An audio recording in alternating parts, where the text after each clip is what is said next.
সুপ্রিয় দর্শক, আসসালামু আলাইকুম। ম্যাচের আগেই উরুগুয়েকে হুঙ্কার দিয়ে রাখলেন ব্রাজিলিয়ান ডিফেন্ডার।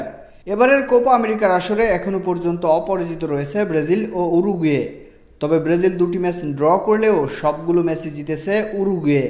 বর্তমান পারফরমেন্স ও শক্তিমত্তার বিচারে বেশ খানিকটাই এগিয়ে থাকবে উরুগুয়ে। অনেকের মতে এবারের কোপা আমেরিকার শিরোপার বড় দাবিদারও উরুগুয়ে।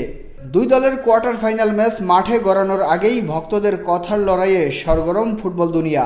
গ্রুপ পর্বের শেষ ম্যাচে কলম্বিয়ার বিপক্ষে ম্যাচে ড্র করার পর ম্যাচ পরবর্তী সংবাদ সম্মেলনে ব্রাজিলিয়ান লেফট ব্যাক উইন্ডেল উরুগুয়েকে হুঙ্কার দিয়ে তাদের বিপক্ষে আসল ব্রাজিলকে দেখানোর হুঙ্কার দিয়ে রাখলেন।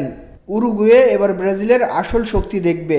আমরা এই টুর্নামেন্টে এখনও পর্যন্ত অপরাজিত এবং আমরা তাদের বিপক্ষে লড়াই করার জন্য প্রস্তুত, এবং এটা ব্রাজিল দল। আমরা কি করতে পারি তা সবারই ভালো করে জানা আছে। চলতি 2024 কোপা আমেরিকায় ব্রাজিলের সেই চিরচেনা সাম্বা ছন্দের শৈল্পিক খেলা দেখা যাচ্ছে না। ফুটবলে রাজত্ব করা এই দলটির খেলোয়াড়রাও এখন নিজেদেরকে হারিয়ে খুঁজছে। উরুগুয়েকে কঠিন প্রতিপক্ষ হিসেবে মানছেন কোচ ডরিভাল জুনিয়রও। উরুগুয়ের বর্তমান দলটিতে রয়েছে বেশ কয়েকজন বিশ্বমানের ভয়ঙ্কর ফুটবলার। এদিকে কার্ডজনিত কারণে এ ম্যাচে ব্রাজিলের হয়ে খেলতে পারবেন না দলটির সেরা তারকা ভিনিসিয়াস জুনিয়র। স্কোয়াডেও নেই নেইমার, ক্যাসেমিরোর মতো তারকারা। তাই ব্রাজিল কি এ ম্যাচে উরুগুয়েকে হারিয়ে ঘুরে দাঁড়াতে পারবে কিনা সেটাই এখন দেখার অপেক্ষা। প্রিয় দর্শক, আপনার কি মনে হয় ব্রাজিল কি পারবে উরুগুয়েকে পরাজিত করে সেমিতে উঠতে? আপনার গুরুত্বপূর্ণ মতামত অবশ্যই আমাদেরকে কমেন্টের মাধ্যমে জানিয়ে দিন।